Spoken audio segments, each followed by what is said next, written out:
Welcome to Newbie for Hire and another ARK building guide. Alright, this is not a boat building guide, this is a base building guide. In the future I plan on making some that are specific, piece by piece, exactly a build. This is more a special type of base that you can build it any way you want as long as you follow the underlying principles behind building it. This is a base I would especially build on scorched earth starting out, or anywhere in the desert starting out. It's a good P versus P base if you're solo or if you're a small tribe and you're not the alpha. The purpose of this base is to compartmentalize your resources so that they can't access everything in one spot. They have to blow up in multiple locations. Additionally, the base is made to look like a ghetto so that people think it's already destroyed or not worth raiding, and that's the main defense of the base. If you played a lot of ARK, you know that every base is raidable. There's no such thing as an unraidable base, so you should just expect your base to be raided. So in the design of this base, it's designed in such a way that it will be raided, of course, and we're trying to minimize the damage done when it's raided, as well as design it in such a way that it's not a very appealing target or very appealing to raid. So of course, if you're just starting out, you're going to be using stone, but eventually you get to metal. And the reason this is good for scorched earth or hot locations is because you don't ever have to be inside. And that's also another important part of the base. So the first thing you're going to want to do, obviously, in this base, because you're going to be dying a lot if you're scorched earth or the desert, you're going to be dying a lot. The mechanic we're going to use is just respawn on beds. You run out of food, you run out of water, you get too hot, you die, you respawn. So we're going to do a lot of beds. The first thing you're going to want to do is sink some beds. In this case, for sinking a bed, you have to go three foundations lower. I'm not going to show you how to do that in this guide. It's pretty simple. You just put a pillar in the middle and drop a foundation down, and you keep doing that until you get low enough. In this case, we're three levels lower. You place the bed. It won't hide it very well under a metal foundation. The pillow will be sticking out, but you could possibly stick the bed on the edge and then put a ramp over it to kind of hide the pillow. But if you use stone, it will hide the bed.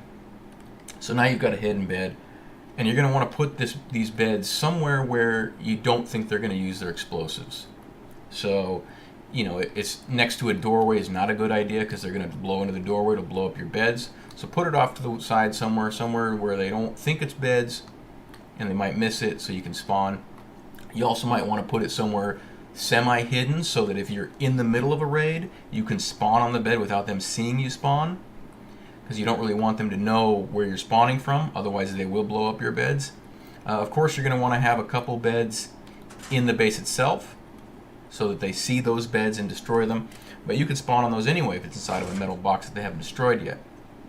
So the main part of the base is we're going to be building these tiny little boxes and putting our supplies inside these boxes. In this box I've got our fabricator, which it's a 2x1 with half ceiling high.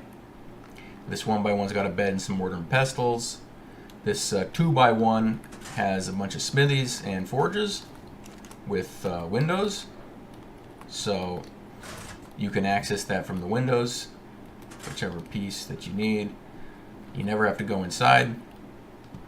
This one has a vault inside of it, this little 1x1 that's too high. And we're also going to want to build a bunch of weird stone stuff randomly around. We'd of course put like a smithy in here, some mortars and pestles, make it look like it's being used even if it's not. And just spread our storage out, build wooden ramps, make stuff garbage.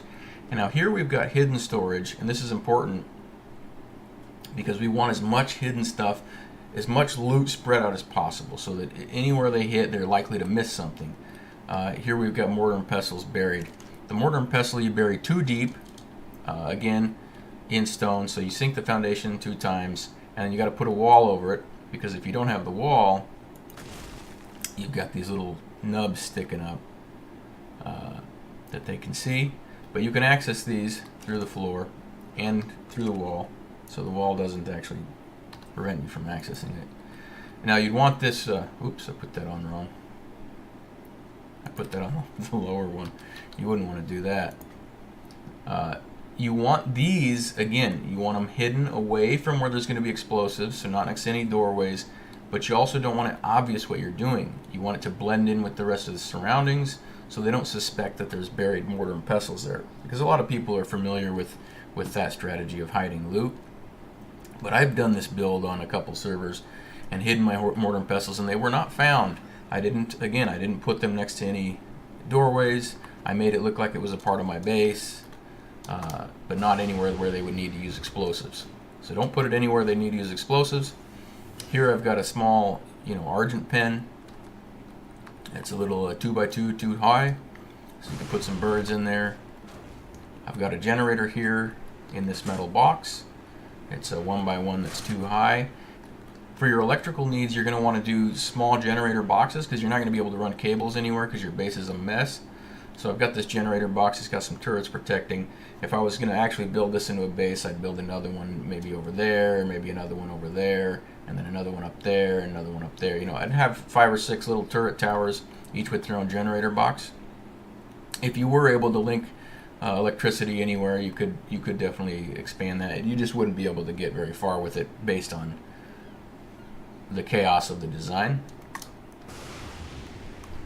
And that's, the goal here is just a bunch of chaos. You just have to get creative with how you hide your loot.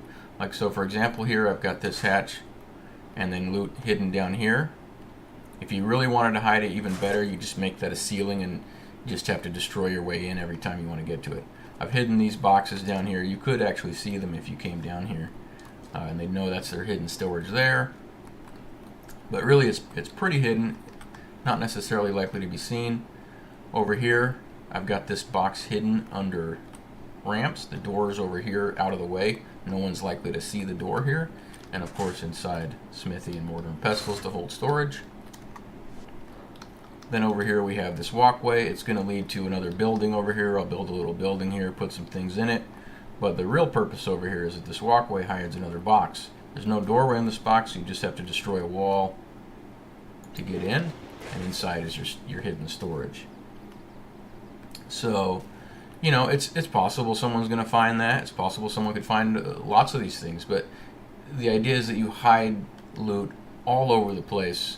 Make it difficult to find. Make it spread out so that if they find one cache of loot, they're not going to find the next cache of loot.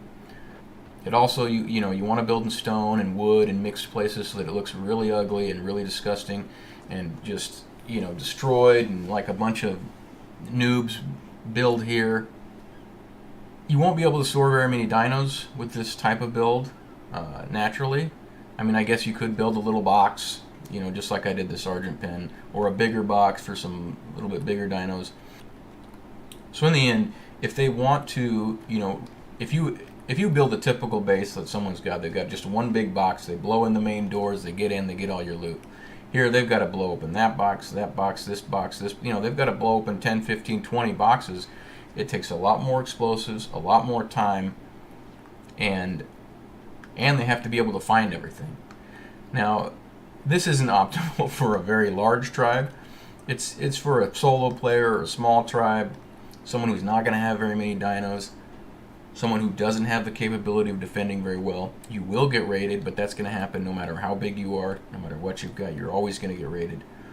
So the plan is to try and make it so the raid does the least amount of damage possible. Anyway, that's all there is to it. You're just building these little compartments, putting your loot inside the compartments, putting your equipment inside the compartments, spreading it out. Lots of redundancies, lots of smithies. You would build, lots of fabricators. So if they destroy one fabricator, you've got another one in another location. So just a lot of redundancies in the base, a lot of loot spread out. I will be doing another base guide on a larger base, on how to hide your gear in a larger base so that it potentially won't get raided. And that, the same thing, it involves the same kind of things. Of course, you're going to want to put spikes around the perimeter of your base just to keep the beach bobs out from not that they can do much, but you want to keep them out of your territory. So spikes or basic walls will typically keep the beach bobs out because they don't have the ability to destroy metal spikes. This style of base can, of course, be built anywhere. Anyway, that's all there is to this. That's all there is to this video. If you got any questions, put them in the comments. I'm happy to answer them. If you liked it, hit the thumbs up. If you want to see more, subscribe. Anyway, thanks for watching. We'll catch you next time.